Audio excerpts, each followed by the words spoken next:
Kamusta mga kaibigan? Napansin nyo ba na minsan parang ang hirap mag-focus? Yung tipong gusto mong tapusin yung trabaho mo, pero scroll ka lang ng scroll. O kaya naman, feeling mo ang tamad-tamad mo kahit alam mong kailangan mo ng kumilos. Bakit kaya nangyayari to? Tara, samahan nyo ako at alamin natin ang sikreto ng ating utak. Kung paano natin maiiwasan ang pagiging tamad, magulo ang isip, at having a cloudy judgment. Welcome sa channel ni Mr. Kakaiba TV.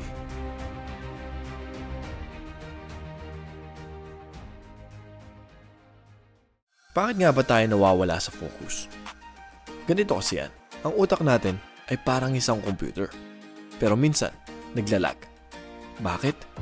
Dahil sa dami ng information na tinatanggap natin sa araw-araw. Sa social media, trabaho, chismis sa group chat, parang nasosobrahan ng system natin. Kaya boom! Wala tayong focus. Oversaturated kung tawagin. Tapos may tinatawag pa na dopamine overload. Ang dopamine ay ang happy hormone natin. Kapag lagi kang nag-i-scroll sa TikTok o naglalaro ng games, nasasanay ang utak mo sa mabilisang saya. Ayun, nawawala ang focus sa mga mahalagang bagay.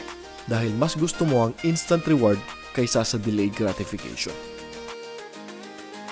Ano nga ba ang epekto nito sa ating utak? Kapag madalas tayong distracted at tamad, naapektuhan ang utak natin sa dalawang paraan. Nandyan ang cognitive fatigue, yung feeling na sobrang pagod ng utak mo kahit wala ka namang ginagawa. Kaya ang hirap mag-isip ng maayos. Siyempre, nandito din ang procrastination cycle.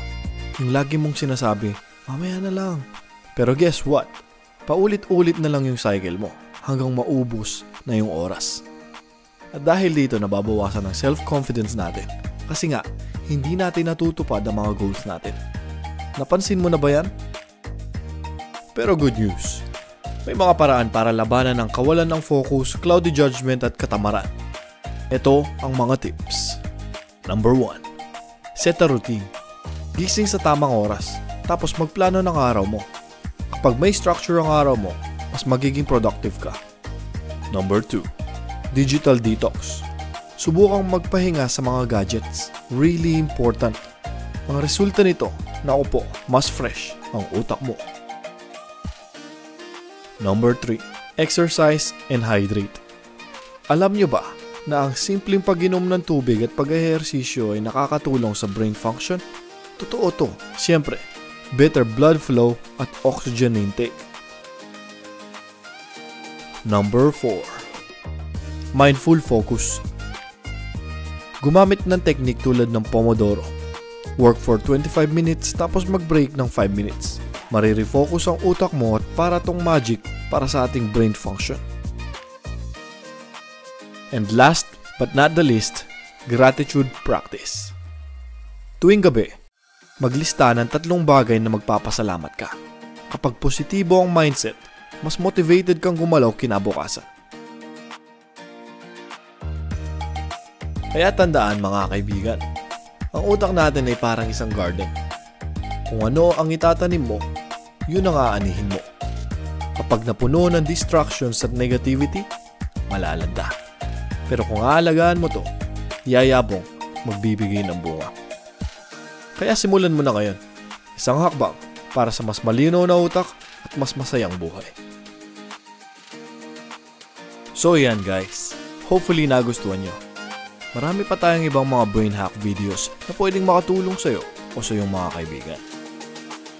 Kung nakatulong ang video na to, don't forget to like, comment and share. At tandaan, ikaw ang bida sa kwento ng buhay mo. Kaya go for it. Isa lang naman ang goal ko. That is to spread knowledge and awareness.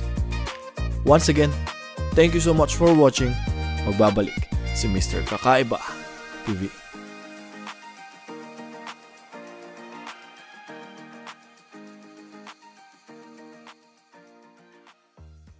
Yo, kamusta mga kabayan? Naghahanap ka ba ng mga kakaibang content na swak sa'yo? Tara na sa YouTube channel na kung saan lahat ng bago, astig at exciting ay nandito. Siguradong may kapupulutan ng aral at may guaranteed exclusive content every week. Kaya ano pang hinihintay nyo? Halina, welcome sa channel ng Mr. Kakaiba TV.